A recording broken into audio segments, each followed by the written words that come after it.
আসসালামু আলাইকুম প্রিয় দর্শক, আমি আইনাল হক মোল্লা আর আপনারা দেখছেন AHNBG টিভি।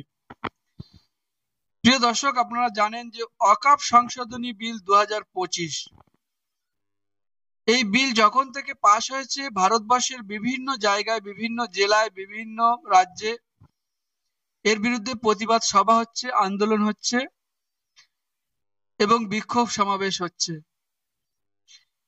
এবং বিভিন্ন ব্যক্তিরা তারা সুপ্রিম কোর্টের দ্বারস্থ হয়েছে যে এই যে ওয়াকফ সংশোধনী বিল 2025 এই বিলটা সংবিধান বিরোধী।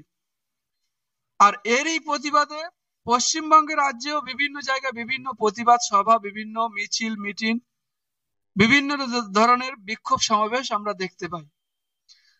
ওয়াকফ সংশোধনী বিল 2025 যখন পাশ হয় তারপরেই কিন্তু দক্ষিণ চব্বিশ পরগনার ঘটকপুকুরে একটি সভা করেন সারা বাংলা সংখ্যালঘু যুব ফেডারেশনের সম্পাদক কামরুজ্জামান সাহেব। তার সাথে সাথে তিনি মুসলিম পার্সোনাল ল বোর্ডের একজন মেম্বার।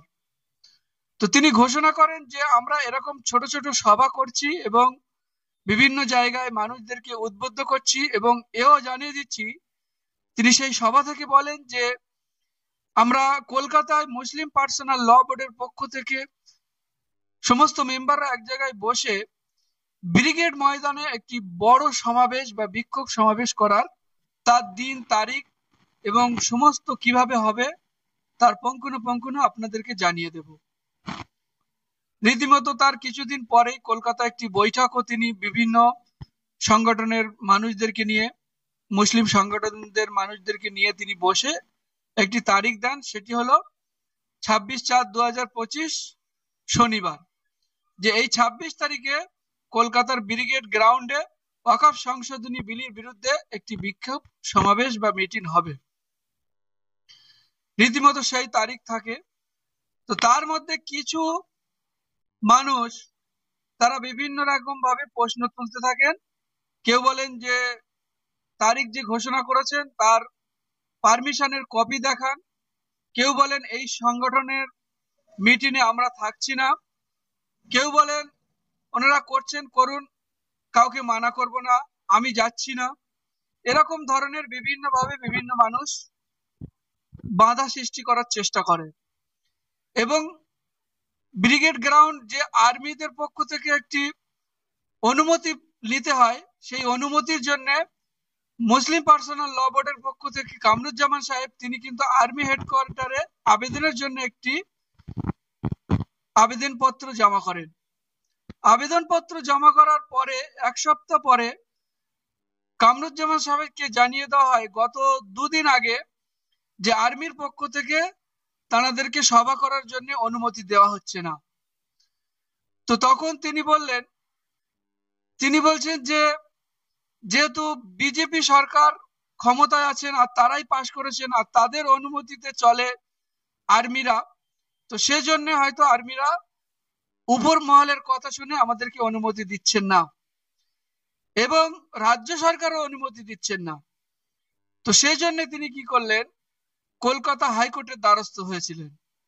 এবং কলকাতা হাইকোর্টের দ্বারস্থ হওয়ার পরে আজ 23/4/2025 বুধবার আজকে শুনানির দিন ছিল, যে ব্রিগেড গ্রাউন্ডে মুসলিম পার্সোনাল ল বোর্ডের পক্ষ থেকে যে সভা মুসলিম পার্সোনাল ল বোর্ড করতে চলেছে তার অনুমতি আছে কিনা, তারা করতে পারবেন কিনা, সেই অনুমতি নেওয়ার জন্য যখন কলকাতা হাইকোর্টের দ্বারস্থ হয়, কলকাতা হাইকোর্ট আজকে কোনো রায় দেয়নি।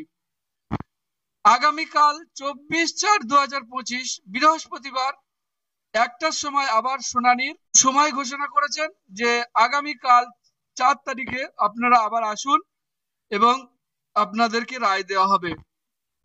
তো প্রিয় দর্শক, একটা কথা বলে রাখি যে এই রায়কে ঝোলানো হচ্ছে কেন। তিনি এ বিষয়ে বলেন যে অনেক বড় বড় সভা সরকার পক্ষ ছাড়া যারা করেন তাদেরকেও কিন্তু অনুমতি আগে দেওয়া হয় না, তাদেরকে 2-1 দিন আগে দেওয়া হয়। আপনারা নিশ্চয়ই জানেন যে গত 20 তারিখ যে সিপিএম এর একটি সভা হয়েছিল ব্রিগেড গ্রাউন্ডে, তাদেরকেও কিন্তু অনুমতি মাত্র 2 দিন আগে দেওয়া হয়েছিল। এবং এই ব্রিগেড গ্রাউন্ডে আরএসএস সভা করেছে, হিন্দু মহাসভা তারাও সভা করেছে। এ বিষয়ে তিনি প্রশ্ন তোলেন যে আমরা মুসলিম পার্সোনাল ল বোর্ডের পক্ষ থেকে কেন সভা করতে পারবো না। তিনি আশাবাদী যে নিশ্চয়ই আমরা সঠিক পথে আছি এবং আমরা সঠিক নিয়মে আছি, কেননা মানুষের মৌলিক অধিকার হলো সরকার পক্ষ কোনো আইন কানুন কোনো অন্যায় করলে তার বিরুদ্ধে আওয়াজ তোলা আমাদের মৌলিক অধিকার, এবং সেই অধিকার আমরা প্রয়োগ করার জন্য সরকারের বিরুদ্ধে আওয়াজ তোলার জন্য আমরা ব্রিগেড গ্রাউন্ডে সভা করব। তো এটি আমাদের মৌলিক অধিকার, এই মৌলিক অধিকারকে কেউ কেড়ে নিতে পারবে না। অতএব আমরা আশাবাদী যে কলকাতা হাইকোর্ট আমাদেরকে অনুমতি দেবে। সেই সঙ্গে সঙ্গে তার সঙ্গে জমিয়াতুল আয়েম্মার সম্পাদক শেখ সিদ্দিকুল্লাহ সাহেব তিনিও উপস্থিত ছিলেন এবং মুসলিম সংগঠনের আরো বিভিন্ন পদাধিকারী তারা উপস্থিত ছিলেন। তারা এও বলেছেন যে আমরা কয়েকদিন ধরে কলকাতায় আমরা অবস্থান করছি এবং আমরা যতক্ষণ পর্যন্ত এই সভা অনুমতি আমরা না পাচ্ছি, কলকাতা হাইকোর্টের রায় না পাচ্ছি, ততক্ষণ পর্যন্ত আমরা কলকাতা ছাড়ছি না। অনেকে তাদেরকে প্রশ্ন করেন যে আপনারা মানুষকে বিভ্রান্ত করছেন, কখনো বলছেন হবে, কখনো বলছেন হবে না। এর উত্তরে তারা বলেন যে আমরা বিভ্রান্ত করছি না। আমরা আগেও জানিয়েছি 26 তারিখে ব্রিগেড গ্রাউন্ডে সভা হবে, এখনো জানাচ্ছি ব্রিগেড গ্রাউন্ডে সভা হবে। আমরা একই জায়গায় দাঁড়িয়ে আছি। আমরা আর্মি হেডকোয়ার্টারের অনুমতি লাগে, তাদের কাছ থেকে আমরা অনুমতি চাইতে গিয়েছিলাম, তারা অনুমতি দেয়নি। আমরা কলকাতা হাইকোর্টের দ্বারস্থ হয়েছি। আমরা আশা করছি যে 26 তারিখে কলকাতা ব্রিগেড গ্রাউন্ডে আমাদেরকে অনুমতি দেওয়া হবে। তারা এও বলেন যে বিভিন্ন জায়গায় থেকে বিভিন্ন মানুষ উৎফুল্ল হয়ে আছেন, উদ্গ্রীব হয়ে আছেন যে কলকাতা ব্রিগেড গ্রাউন্ডে একটি বিশাল সভা হবে, সেই সভায় সমস্ত মানুষ উপস্থিত হওয়ার জন্য তারা এখন থেকে বিভিন্ন গাড়ি বুক করেছেন, বিভিন্নভাবে তারা প্রস্তুতি নিচ্ছেন। তো সেই জন্য মানুষের একটা উৎফুল্লতা দেখা যাচ্ছে এবং আমরাও আশাবাদী যে কলকাতা হাইকোর্ট এর অনুমতি দেবেন।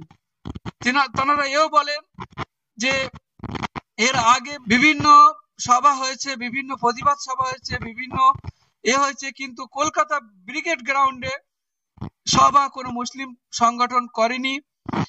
সেই জন্য সরকার পক্ষ ভয় পাচ্ছে বা বিভিন্ন রাজনৈতিক দল তারাও ভয় পাচ্ছে যে মুসলিমদের যে ঐক্য এত বড় গ্রাউন্ডে যখন দেখাবে তো তাদের একটা ভয় পাওয়ার নিশ্চয়ই ব্যাপার আছে। সেই জন্য তারা বলেন যে আমাদের জয় নিশ্চয়ই হবে। আগামী কালকে শুনানি আছে, তো কালকে নিশ্চয়ই আমাদের জয় হবে, এই বার্তা তারা দিয়ে রাখলেন এবং তারা আশাবাদী যে কলকাতা ব্রিগেড গ্রাউন্ডে তারা সভা করবেন। সকলে ভালো থাকবেন, সুস্থ থাকবেন। খোদা হাফেজ। আসসালামু আলাইকুম।